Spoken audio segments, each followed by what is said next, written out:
অ্যাক্সিডেন্টটা জি কিভাবে? অ্যাক্সিডেন্টটা হলো তো আমি তো গাল্পিক মানুষ, গল্পই করি। আমরা যখন এখান থেকে রওনা করলাম, আমার সেদিন প্রোগ্রাম ছিল পোষায় প্রোগ্রাম ছিল, পরের দিন ছিল চাঁপাইনবাবগঞ্জ। যেহেতু কাছাকাছি প্রোগ্রাম, তো বেগম সাহেবাকে বললাম যে চলো একটু বেড়ানো হয়ে যাবে, তোমাকে তিনদিতে বেড়াতে চাইতে পারি না, চলো যাই আমরা। আর ওখানে গিয়ে পোষায় রাতে প্রোগ্রাম শেষ করে এসে রাজশাহীতে খালাতো বোনের বাসায় থেকে যাব।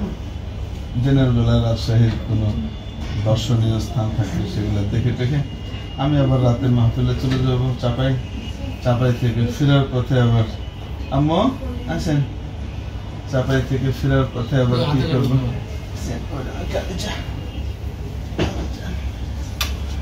চাপাই থেকে ফেরার পথে তখন আবার তোমাকে নিয়ে চলে আসবো। এমনি তো ঘোরার মৌকা হয় না মাহফিলের ইয়েতে।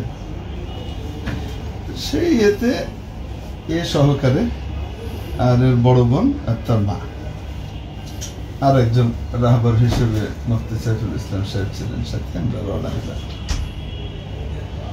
তো আমার খুব ঘনিষ্ঠ মহব্বতের মানুষ, ভক্ত, ওনার একটা সুন্দর গাড়ি আছে। এখন যেহেতু আমরা ফ্যামিলি ট্যুরে যাব, একটু বড় গাড়িও দরকার। তো ওই ভাই প্রায় আমাকে বলেন যে হুজুর আমার গাড়িটা বাড়িতেই পড়ে থাকে, আপনি কোনো সময় কোথাও গেলে আমারটা যদি নিয়ে যান তো আমি খুশি হব। তো সোহেল ভাইকে বললাম যে ভাই যাবো একটু, তো উনি সাথে সাথে একদম গাড়ি পাঠায় দিলেন, আমরা রওনা হয়ে গেলাম। আল্লাহ না,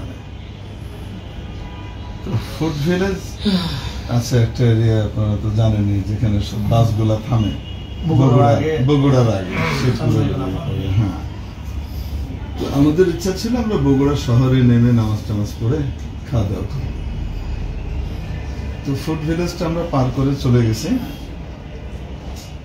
রাস্তাটা তো একেবারে পদ্মা হাইওয়ের মতো করা, মাঝখানে ডিভাইডার, ওই পাশের গাড়ি এ পাশে আসার কোনো সুযোগই নেই।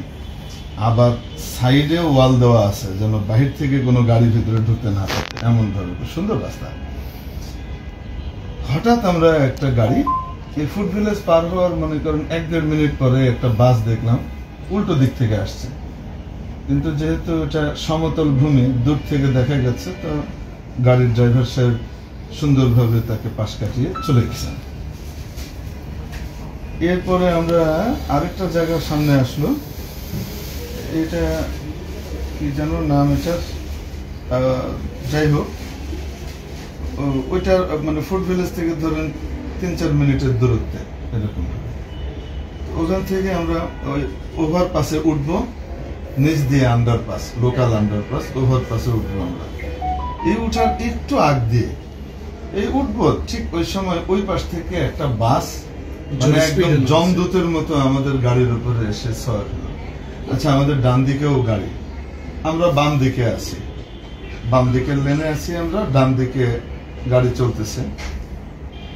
তো স্বাভাবিক স্পিডে যেহেতু যাচ্ছে, তো যেগুলো বেশি দ্রুত যায় সেগুলো ডান দিক দিয়ে পার হচ্ছে, আমরা বাম দিকের ইয়েতে আছি, বাম লেনে। হঠাৎ করে এই বাস একেবারে আমাদের মুখোমুখি।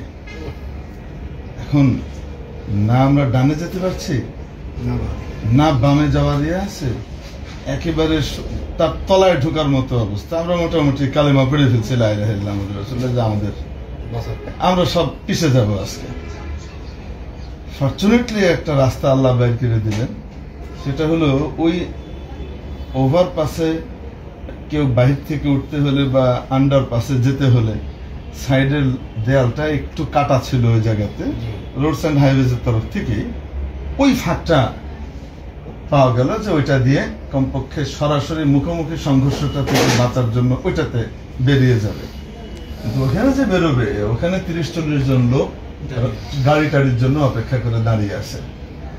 এখন একটা গাড়ি 90-100 কিলোমিটার স্পিডের একটা গাড়ি 1 সেকেন্ডের ভিতরে তো আর ওইখানে ওই ব্রেকটা করতে পারবে না, এটা তো ছেঁচড়ে যাবে। একটাই রাস্তা বাকি ছিল, যে ওই যে সাইড ইয়ের সাথে যে ডিভাইডারের যে ইয়েটা রাখা আছে, মানে সাইডের ওয়ালটা, ওটার যে ফাঁকটা, ড্রাইভার সাহেব ওটাকে মেরে কোনো মকরে গাড়ির উপর দিয়ে যা যাওয়ার গেছে আমাদের উপর দিয়ে গেছে, কিন্তু কোনো মানুষ কোথায় নেই, অন্য কোনো মানুষ মারা যায়নি। মানে এটা ছাড়া আর কোনো বিকল্প আমাদের নজরে ছিলই না। হয় আমরা সবাই মারা যেতাম, নতুবা ইনোসেন্ট কিছু মানুষ মারা যেত। আমি ড্রাইভার সাহেবকে ধন্যবাদ দিই, তার এক্সপিরিয়েন্স অনেক, তো 20-25 বছরের এক্সপিরিয়েন্স এবং ভালো যেহেতু আল্লাহ পাক আমাদেরকে বাঁচিয়ে দিয়েছেন। আমার পাঁজরের 3টে হাড় ভেঙেছে, ঘাড়ের এখানে এই যে শোল্ডারের এই বাটিটা ভেঙে গেছে, তারপরে পিঠে চিকন যে হাড় যেটা থাকে 3 কোনা ওখানে ভেঙেছে, আর পায়ে এই জায়গাতে গোশত একেবারে উঠে গেছে, এই জায়গাতে শুধু হাড় বেরিয়েছিল, আর চোখে এখানে 6টা সেলাই লেগেছে চোখে। এই বাচ্চাটার মাথার এই জায়গাটা ডেবে গেছে, এখন এই জায়গাটা নরম, এটা আস্তে আস্তে শক্ত হবে।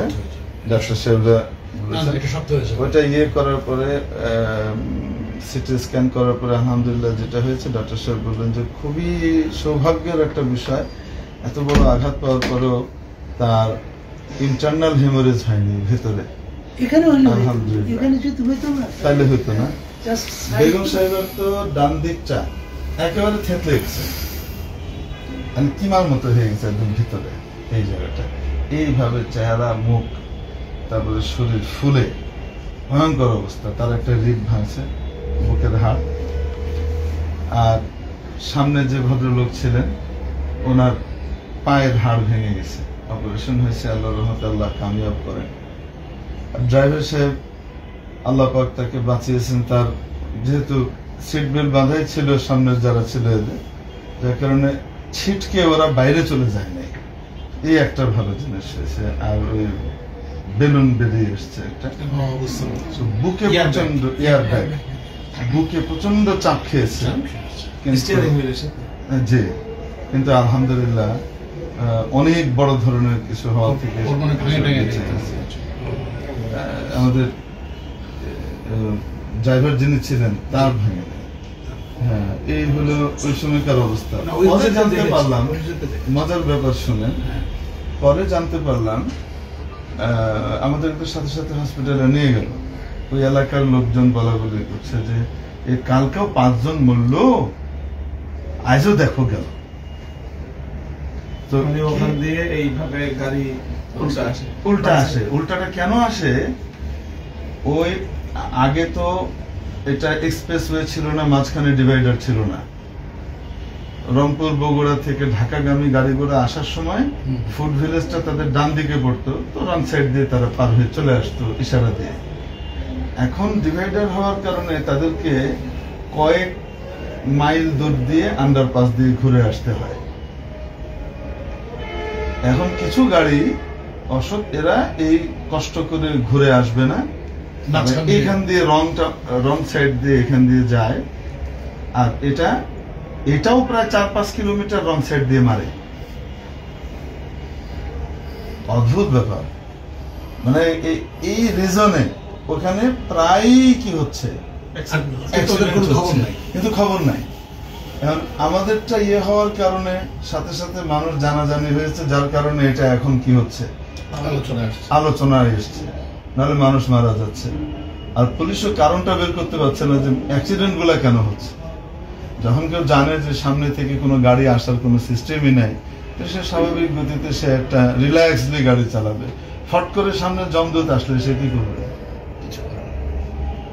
মানে ওই সময়টায় আমাদের ড্রাইভার হয় ওই গাড়ির তলায় যেতে হবে, নয় পাশের যে বাস আছে তার সাথে যেটা সহি ট্র্যাকে যাচ্ছে তার সাথে বাড়ি দিলেও তো বাঁচার কোনো উপায় নেই। একটাই মাত্র রাস্তা ছিল, সাইড ওয়াল যেটা ছিল সেই ওয়ালের ওই জায়গাতে মেরে কোনো মতে আমাদের গাড়িটা থেমেছে শুধু।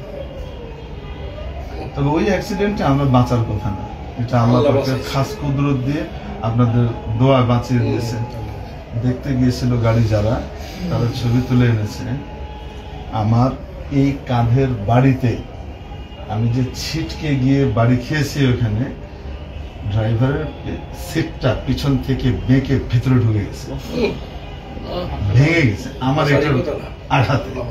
আঘাতটা কি পরিমাণ ছিল কঠিন, মানে বেঁচে ফিরাইতে মুশকিল ছিল। আল্লাহ আপনার নতুন জীবন। এখন তো আবার একটা ইয়ে আছে, পরে আমি খোঁজ খবর নিলাম আমার ওই বন্ধুর কাছে যে ভাই গাড়ির ক্ষতিপূরণ তখন তো বললো যে ভাইজান আপনি এটা কি বলেন, আপনার কাছ থেকে আমি এটা নিয়ে নিবো, আমি তো এটা ফার্স্ট পার্টি ইন্স্যুরেন্স আমার করা আছে, অ্যাক্সিডেন্ট হলে তো সেটা তো পুরো দিবেই। কিন্তু আপনি তো জানেন আমাদের বাংলাদেশে ইন্স্যুরেন্স কোম্পানিগুলো করানোর সময় তো 2 মিনিটের সিগনেচার নেয়, দেওয়ার টাইমে সব মানে ধামাই বানাই আর ফাইজলামি। হ্যাঁ, টাকাও নাই, প্রচুর টাকা নেয়। আচ্ছা, যেহেতু গাড়িটা উনি লোন করে কিনছে, এই জন্য একদম পূর্ণাঙ্গ ইন্স্যুরেন্স এটা। ব্যাংক তো ফুল ইন্স্যুরেন্স ছাড়া কি করেন না, দেয় না, মানে নাম কাবাস্তে ইন্স্যুরেন্স না, ফুল ইন্স্যুরেন্স করা আছে। আল্লাহ মাফ করুক, দেখা যাক এখন ইন্স্যুরেন্স কোম্পানিকে তাদের গুডউইল রাখে নাকি 2 নম্বরই করে, দেখা যাক, আল্লাহ ভালো জানে। 2 নম্বরই করলে টেম্পোরারি করবে, কিন্তু অস্তিত্ব থাকবে না ওই ইন্স্যুরেন্স কোম্পানি মালিক। আশা করি ইনশাআল্লাহ পজিটিভলি তারা আপনাদের সাথে আল্লাহ হিদায়াত করুন, আল্লাহ হিদায়াত। আপনার সাথে এটা আসলে তো শুধু গাড়ি না, নিয়ম অনুযায়ী যদি আমি তো জানি যে যারা আরোহী সহ কি হয়, আরোহীর জানমালের ক্ষতিপূরণ সবকিছু সহ এটা কি করতে হয়, ড্যামেজ দিতে হয়। যাই হোক, আল্লাহ খায়ের করেন, আল্লাহ কল্যাণ করেন। আমরা বেঁচে এসেছি, এটাই হলো সবচেয়ে সুখবর। আলহামদুলিল্লাহ, আপনাদের মতো বড়রা আসছেন। আমরা আসরের নামাজ পড়তে গিয়ে মাগরিবের নামাজে এসিটা একটু বাড়ানো রে বাবা, না না ইমাম সাহেব